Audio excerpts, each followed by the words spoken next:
And we're going to cut ourselves some 24-inch sections of this cherry to work with. And this machine here is the jointer, just going to give us one straight edge to work with as a starting point and a reference for the rest of our project. And now that we have one perfectly straight edge from the jointer to work with, we can bring our pieces over to the table saw, clean up our other edge, and begin cutting the initial strips for this cutting board.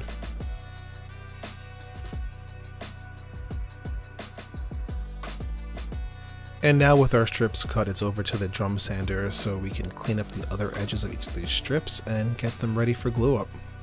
And now that our power tool section of the day is over, it's time to grab a beer and get ready to glue these boards up. I'm just checking to make sure that the grain pattern of each of the strips is in alternating directions. What I don't want is for the grain to go in the same direction. It's going to cause cupping and warping in the board later on. Now that I have everything set the way I want it, it's just time to spread a very generous amount of glue across all these strips and get them clamped together for the night.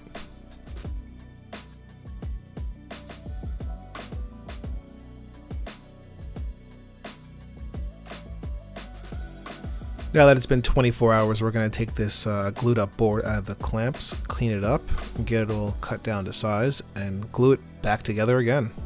And here I'm just quickly scraping the excess glue off the board so that I can get a nice flat reference surface on one side.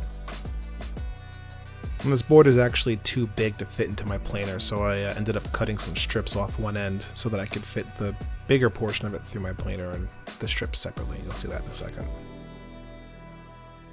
And what we're doing here is just cutting everything back down to size again, getting it nice and flat for our next glue up. And now that everything's flat, we can finish cutting our strips up. And what I want to do here is eliminate any sense that this board was made out of individual strips. So you can see here that there is a continuous grain structure running through the center of this board. So before I glue everything up, I'm actually going to alternate all these pieces and try and mix it up as best as I possibly can so that there's no distinguishable pattern here.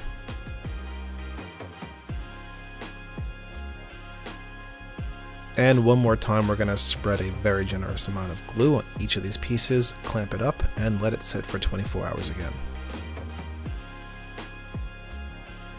And I think for that I deserve a hazy IPA for the road. I'm going to sip on this while I watch my glue dry and clean up the shop. Well, I skipped a day. It's been closer to 36 instead of 24 hours. You can see the sun is now shining in my shop because it's daytime instead of nighttime for once. So we're going to get this out of the clamps and start heading towards our final process to finish this cutting board. And back into the planer to remove the bulk of the uneven material, and then over to the drum sander so that we can get this thing perfectly flat and ready to cut down to size.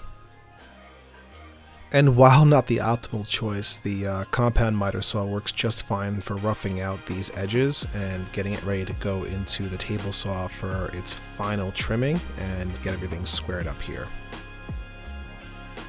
The next step in this finishing process is to mark out and get our handles cut. This is quite a big heavy cutting board, and so it's a little unwieldy without some proper finger holds to get underneath it and grab it and move it around the kitchen. And we're going to go ahead and chamfer all the edges, which really just a fancy way of saying we're going to cut 45-degree angles on all of the corners. Now for my least favorite part about making these cutting boards, sanding them down, but it's made to be a little bit more tolerable when you have a decent beer and some podcasts to listen to.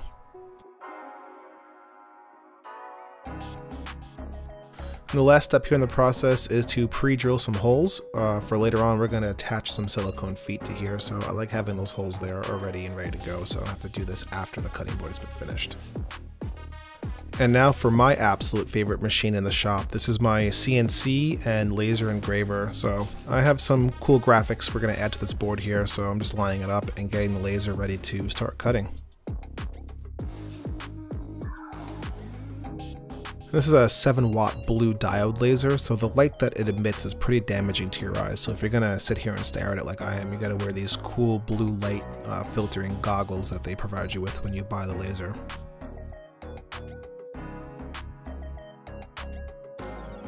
So our cool landscape image is finished. So once that's done, we're gonna flip it over and do our logos on the other side. And there we are. Thank you Sierra Nevada and Mappy Hour for sponsoring this cool video. Your logos are now permanently engraved on the bottom side of this cutting board.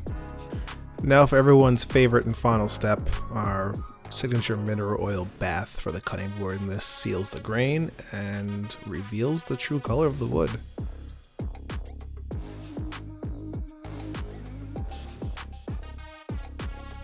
Now all that's left to do is wipe off the excess oil, apply some wax to seal the board properly, and stick our rubber feet on to those holes that we pre-drilled earlier. And that's it, we're all set. That is one finished, one-of-a-kind end grain cherry butcher block cutting board.